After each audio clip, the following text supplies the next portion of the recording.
Hey guys, it is Esti and Justin from Not For Long Media. If you like the video you're about to watch, be sure to like the video itself and subscribe to our channel. We really appreciate it. Enjoy the video and also don't forget to follow us on our socials at Not For Long Media on Twitter, Instagram, and Facebook.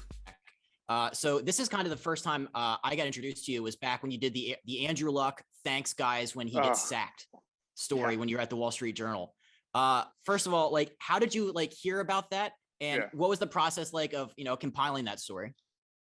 So I heard about it because this guy named Purnell. So one of my tricks, and this is so journalism dork, and I'll say quickly, is that so I don't like to waste access. And so you're in the locker room 45 minutes at a time in normal times when you're a reporter, and you can do whatever you want in that. If I was in Carolina and it was normal times, I could just go bother Colin Thompson 45 minutes straight and he'd have to come up with some excuse to get away from me, right?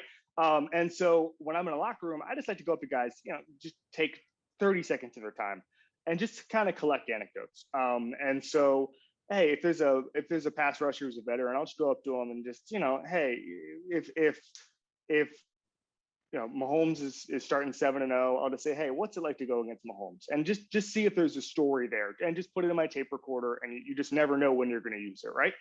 And so I was doing that. I was working on something else in Baltimore in 2014.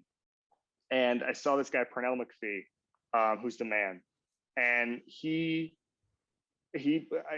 played a lot. He was a funny guy. And so I went up to him and I was just like, hey, a couple quarterbacks, just asked him about it. And he mentioned that the two funniest quarterbacks to sack were Phillip Rivers and Andrew Luck.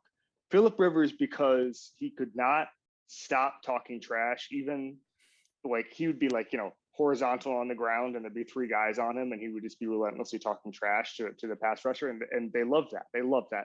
And then the other thing was Andrew Luck says, hey man, great hit, or great, whatever, just compliments these guys.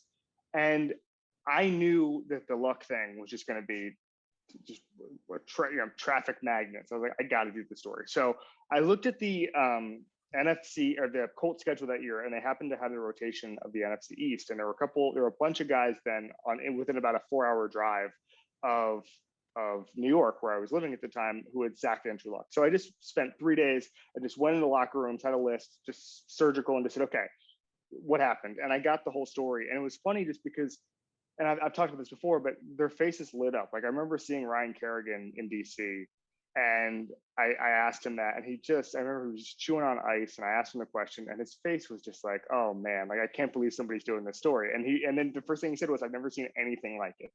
And that's when you kind of know that you're on to something, is when guys are just like, oh, hell yeah, like, let's do this. And so I really enjoyed that. And Andrew, as I've said before, he did not want to talk about it beforehand. He just straight up declined the interview request. Talked to his dad, talked to other people around him. But this was a story about the people around Andrew Luck and how much he respected the game.